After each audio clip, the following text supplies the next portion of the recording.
So hey, welcome to this video walkthrough of the student working challenge from Azeti. And this video, I'll cover three tasks, which is first of all, fixing a failing test. Second would be adding a coverage. In this case, I'm using the product page. And also, last but not least, I set up the CI for the pipeline. For each one, I'll walk through what I did and why I did it, and also some trade-offs involved in creating this project structure. And here's the video outline. So I'll explain first the overview and the folder structure and how the BDD works. Then I'll explain all the tasks. And last but not least, I'll wrap it up. So the project itself is a React admin dashboard. So the focus here is to use Playwright and utilize it and also BDD to create some kind of like a automation. So for the BDD, I use the Gherkin feature files into the Playwright specs. So the BDD helps to give a readability so anyone can open the feature file and actually understand what's actually going on in the automation.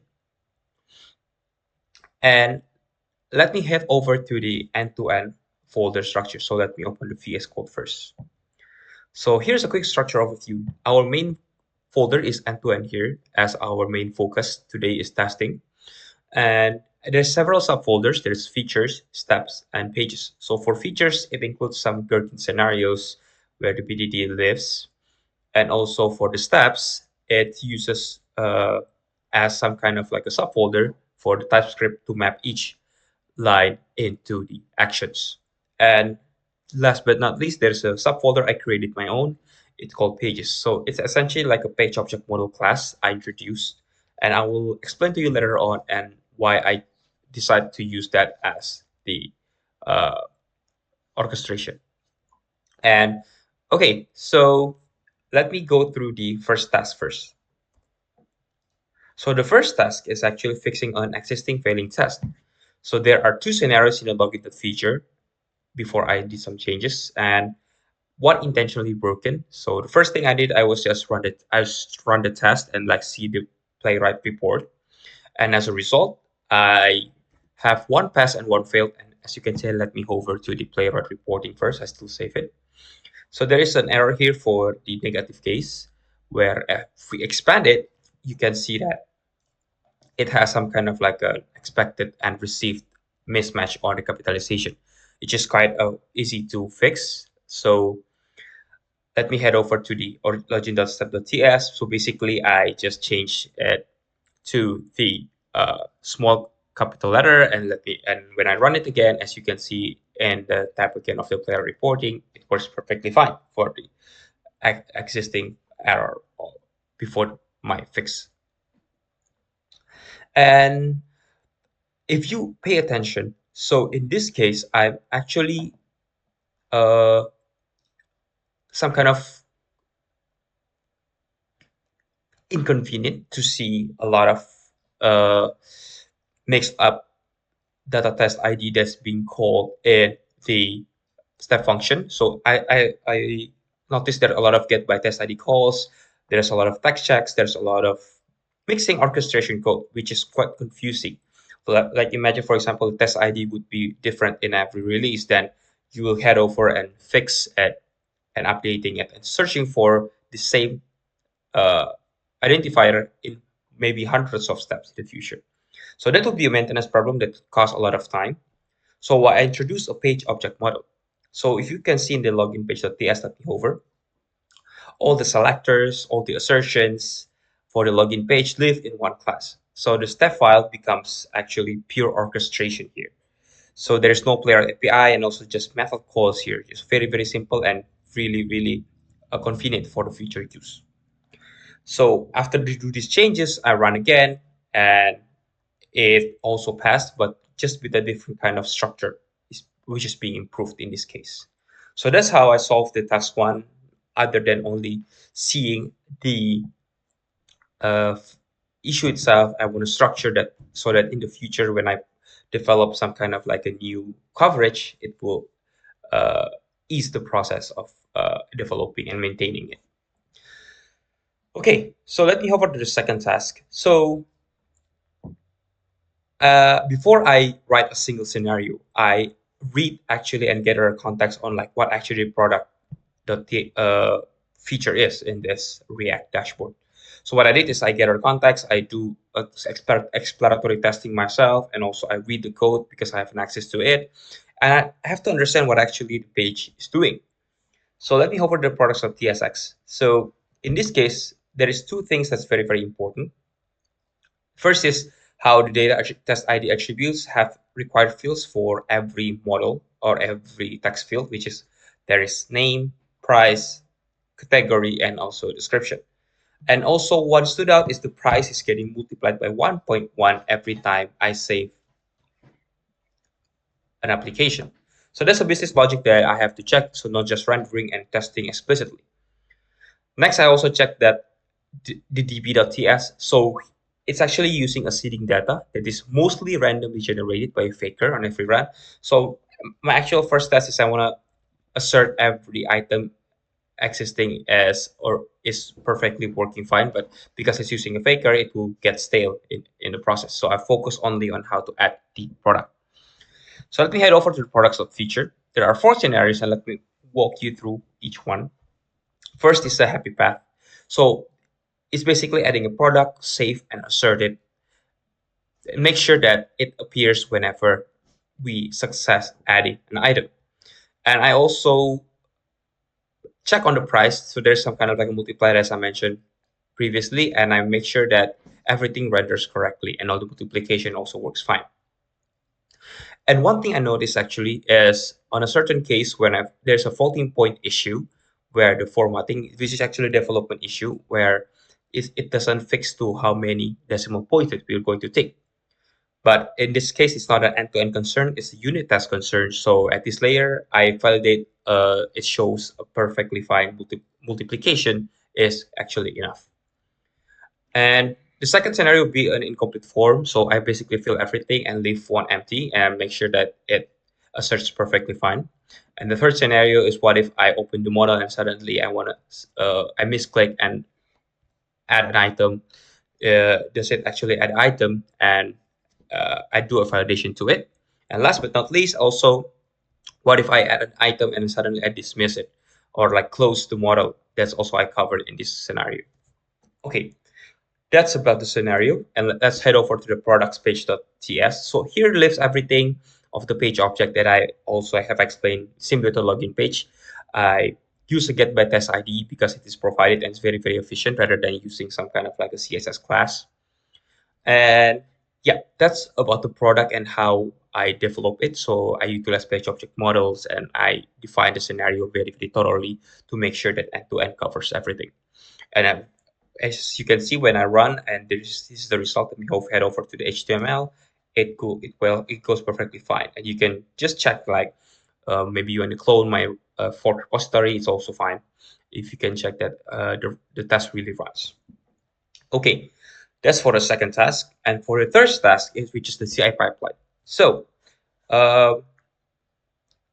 when talking about the pipeline, I develop it with several kind of like implementation, and I will explain to you the trade-offs and why I use it.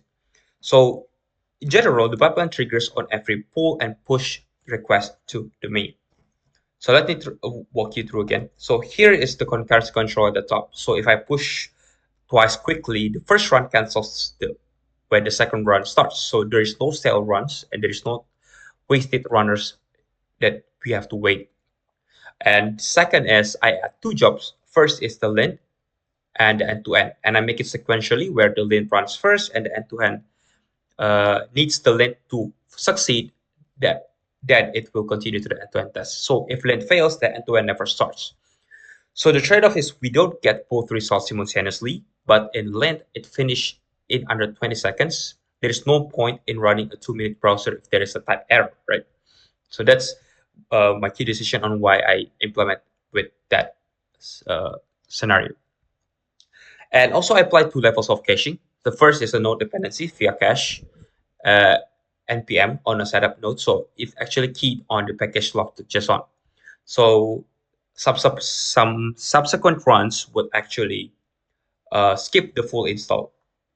The second is a playwright browser cache at the cached MS playwright. So it is also keyed on a package lock JSON, and it's actually what I did is basically because I'm using Chromium as my browser, and it's around 110 megabytes to actually install and run it in some kind of like a CI. So what I did is I also use a cache hit and skips the download completely, and both cache will be invalidated whenever there is a version change from the Chromium itself.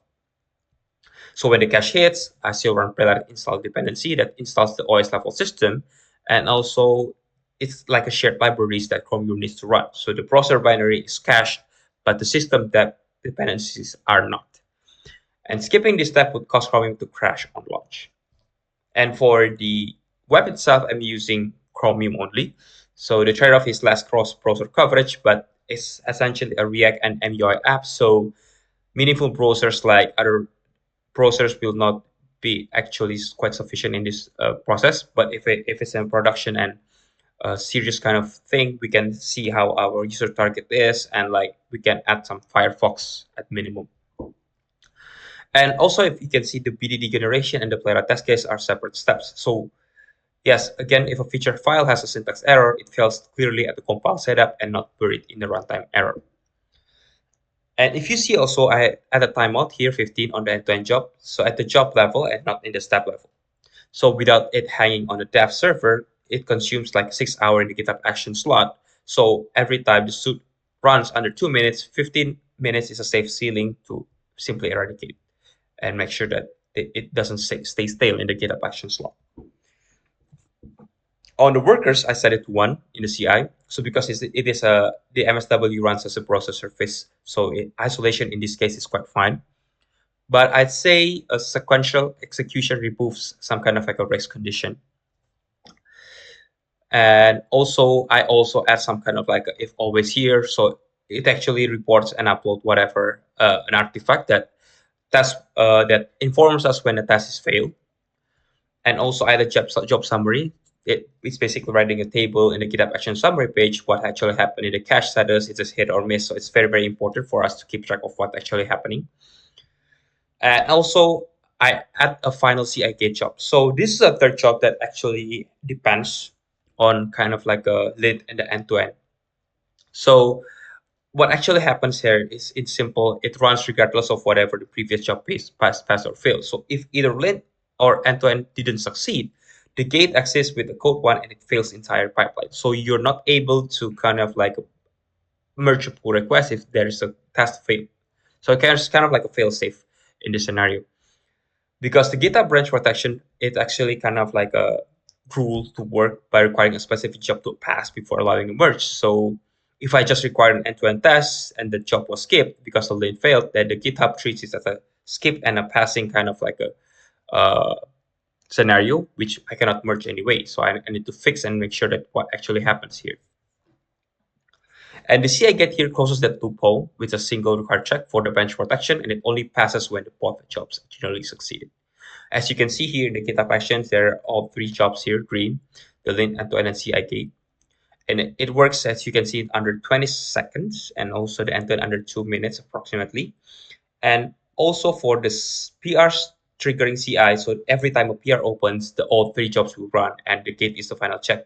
So there's no broken code is going to breach the main branch.